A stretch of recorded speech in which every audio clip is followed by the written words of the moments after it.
Donc, Monsieur le Président, imagine-toi, quand quelqu'un est dans ce dilemme et qu'on dise que ce sont les mêmes éléments que tu as certainement arrêtés à un moment donné et qui sont dans un stade qui dit quoi, je ne sais pas, et que dans ce stade, il y a des coups de feu, et que toi, en tant que soldat, tu es appelé par un devoir, que tu viennes là-bas pour secourir quelqu'un, il faut être quelqu'un vraiment, je pense que, qui est, certainement, ce n'est pas une folie, mais qui est meurtri de patriotisme pour y être.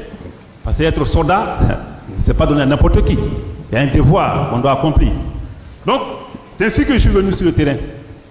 Et quand je suis venu sur le terrain, je pense que la première personne que j'ai vue, après avoir résisté avec Karima qui ne voulait pas que je rentre, je reviens sur la chose, je lui ai dit de me laisser rentrer. Il dit que si tu rentres, ils vont tirer sur toi. J'ai dit d'accord, ils vont qu'à tirer, on va voir. Et je suis rentré.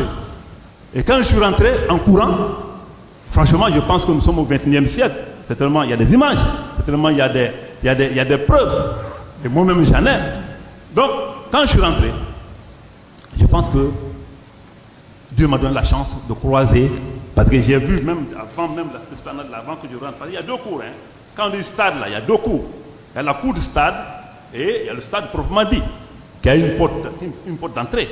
Donc, quand je suis rentré, j'ai trouvé qui? Le premier, en réalité, c'était le frère, et là, il s'est Dalin. Quand je l'ai trouvé, on s'est croisés. Il sortait juste du grand stade. On s'est croisés à la porte. J'ai bien dit hein, que j'ai croisé d'autres, même devant là-bas, même au niveau de l'esplanade. J'ai croisé d'autres, mais moi je pourrais pour sortir. Mais l'élément essentiel que je cherchais, c'est, et là que je tombe là-dessus, il m'a dit, jeune frère, voilà ce qui se passe. Il dit, mais je vous ai dit que cette armée-là, nous avons été victimes une première fois. On a mis ton domicile dans le stade, ça ne t'a pas dit quelque chose. Cette armée n'a pas sous contrôle. Donc, pratiquement, il faut qu'on quitte ici. Je l'ai pris comme ça. En réalité, on marchait. Il avait comment on appelle là? À l'époque, là, au moment des faits, je n'ai pas senti le sang. Ça, je n'ai pas senti. C'est quand je suis venu avec lui, à quelques 20 mètres de la porte d'entrée de la pelouse, à quelques 20 mètres, j'ai vu Jean Madouré qui était en train de tabasser comme pas possible. J'ai dit au grand frère, tu m'entends? Lui-même m'a dit, voilà, je vous ai dit, entendez-moi. J'ai couru vers Jean Madouré. Mais à quelques mètres de Jean Madouré, il y a un monsieur qui m'a tendu, qui m'a braqué là. Il m'a braqué là. Il me dit, toi, il dit, mais vous ne savez pas que c'est un leader politique. Il dit, non, mais si c'est un leader, qu'est-ce que tu veux? Tu fais un pas, on tire sur toi. Ce monsieur qui m'a braqué là, jusqu'à maintenant, je le recherche. Jusqu'à maintenant, monsieur le Président, je le recherche. Il m'a braqué là. Ça ne m'a pas démotivé. J'ai foncé parce que, en ce moment-là, il y avait quelques jeunes gendarmes qui étaient derrière moi, que je ne peux pas identifier, parce qu'il faut imaginer, hein, dans un moment de toye-boye comme ça, où la vie peut s'éteindre à tout moment, ça dit tu ne peux rien remarquer. Mais l'objectif, c'est la mission.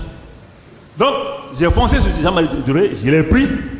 Si vous voyez ce premier jour, mon sac, ma tenue était complètement en sang, le côté là, c'est parce que Jean-Marie Duré était complètement en sang. Mais avant que je me retourne, j'ai trouvé encore, et là, c'est d'aller en accrochant avec les militaires. Et c'est vrai. Et quand je l'ai trouvé à terre, je l'ai pris, ils m'ont donné des coups ici. Je l'ai dit dans ma déposition.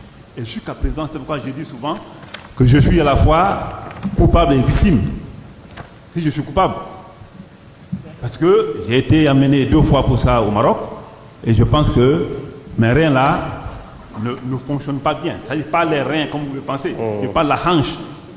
C'est pas autrefois, sinon je suis un militaire, il peut faire 2 heures, 3 heures arrêté, mais après 1 heure tout là, je vais ressentir quelque chose, il faut que je m'asseye.